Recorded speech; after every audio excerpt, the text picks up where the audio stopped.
Hey everyone, we're back today, and what we're going to do is a mini swim jig.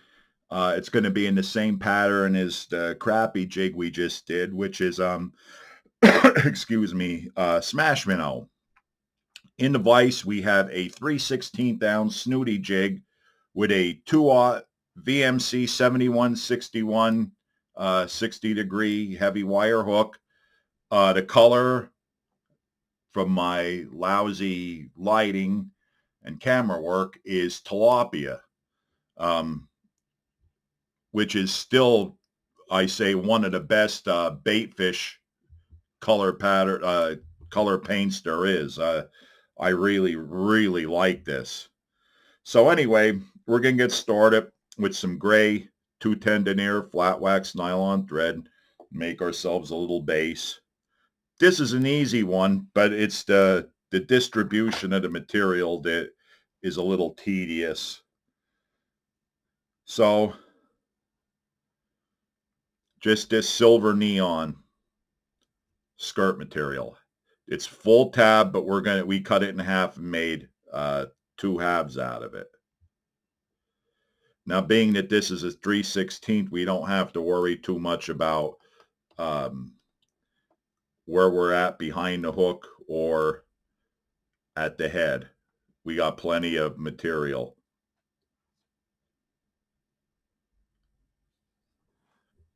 There, flip it over. And the same thing, we're going to take the second half of that tab and we're going to throw it on here.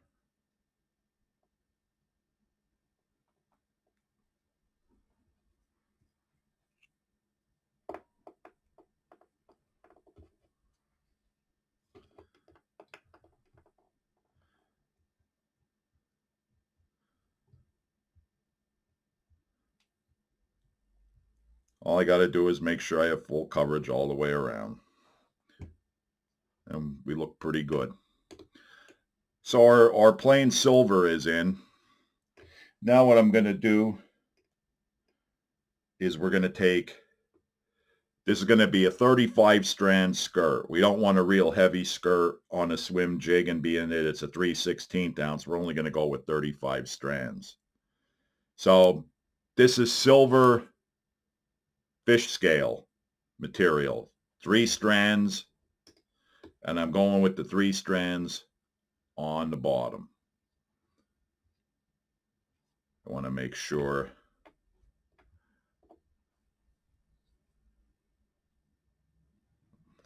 that I have my thread.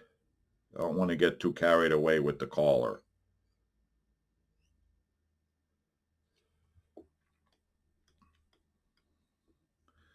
Three strands of this silver fish scale.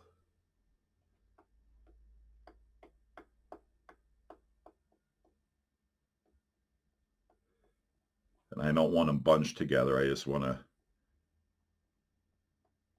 one on the end, one in the middle, one on the other end. Flip it over, and we're going to do 2. Sounds funny, but it actually works out because it straddles the weed guard that way.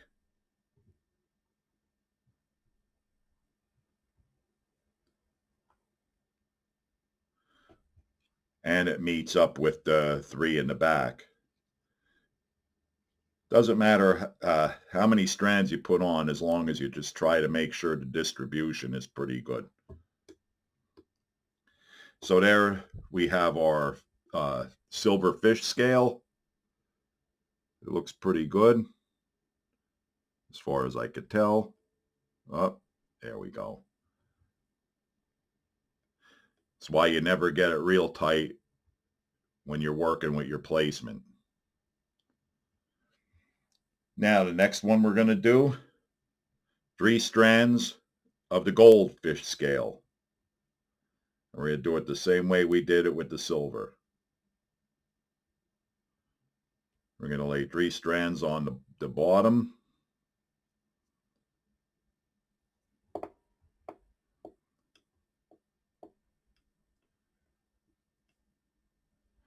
And that's the hardest part of these when you're doing a tie like this is just trying to get a hold of the materials because there's so many, all the different silicone strands that are involved. So trying to grab a single strand gets kind of uh, difficult, to say the least. 2 strands of our goldfish scale.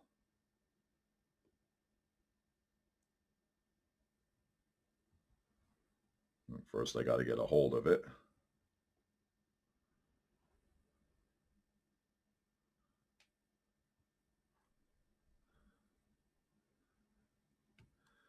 And make sure it don't twist around on me. Now, of course, I'm being very uh, cautious with how I'm getting this tied in, but you don't have to. I'm just doing it for the camera's sake to make sure I get it, that I don't have to go back over anything. Um, if I was doing this to do a bunching one time, I probably wouldn't even do I wouldn't even separate the skirt material. I probably just put 5 strands in and spread it around with my fingers afterwards after I get most of it tied in. Now, our last color, this is blue barbed wire with blue glitter. You could use plain blue barbed wire.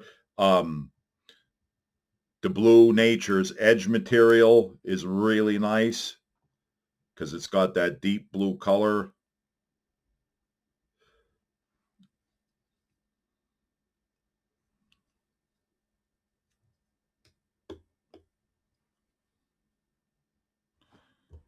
Flip it over and we'll do the 3 strands of blue barbed wire. So we got 20 strands of the silver neon, and then we have 5 strands of the silver fish scale, 5 strands of goldfish scale, and 5 strands of the blue barbed wire blue glitter.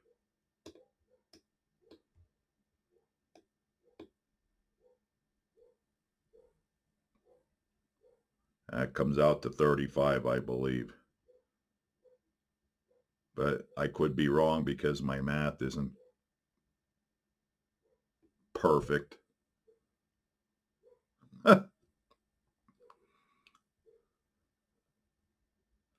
That's funny because I was never excellent in math.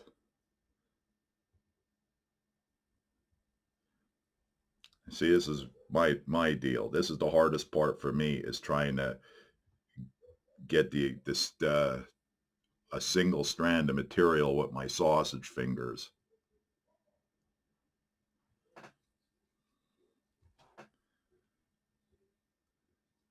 Now I'm just gonna get my back end here, silicone, and we're gonna take our little clip and clip it.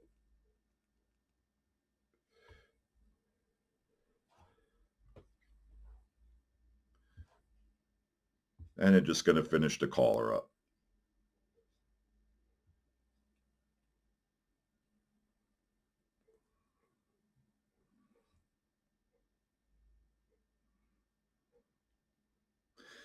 I'm putting a little bit extra on this back end to get some flare out of it. And it should flare pretty good because it is a shorter deal. But the little mini, a little mini swim jig, certain times of the year are absolutely killer. Like right now, you got turnover coming. If you're in the northern part, I don't know how that works down south, but here, downsizing is practically a must. And then after turnover, the water temp gets down into the mid 50s, that's when it really gets on. That's when your spinner baits and shallow crankbaits really come into play.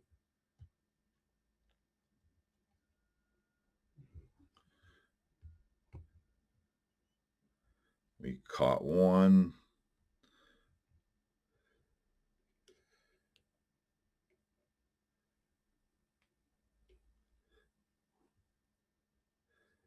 Now this is where you got to be careful, because if I pull too quick, I am going to catch that silicone because I lost my lead.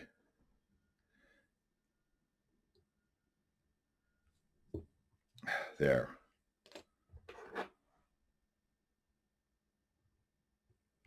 And that happens too. You're trying to manage all them strands, and next thing you know, you get something caught somewhere, and then you're having issues.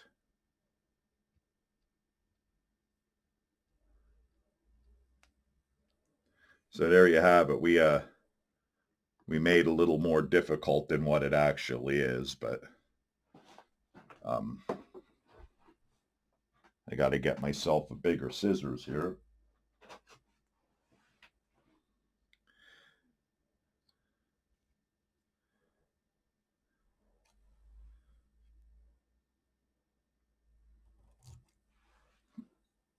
Free that up. And then we're going to put our weed guard in.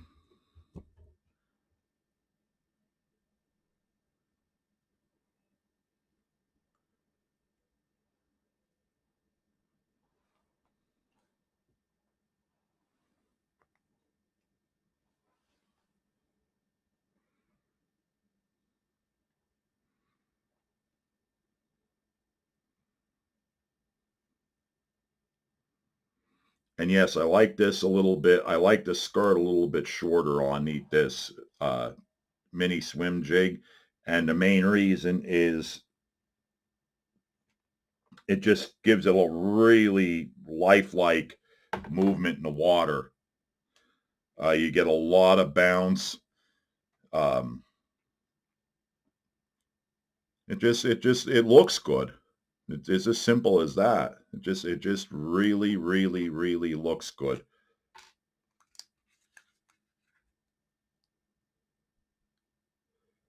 So we put a little bit of super glue gel in there.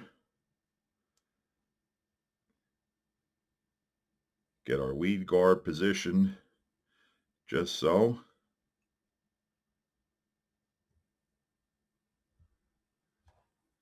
And there you have it. Our Smash Minnow mini swim jig. I think it looks pretty good. It really, I'm sorry that my camera work isn't any better, my lighting isn't any better, but with this tilapia paint, we got a lot of flash. That's one of the reasons I didn't use any flash in this. We got a lot of flash in the skirt. We got some blacks in there. We got the blue and the gold. I think it's pretty good. Give it a shot. Let me know what you think. Thanks for watching.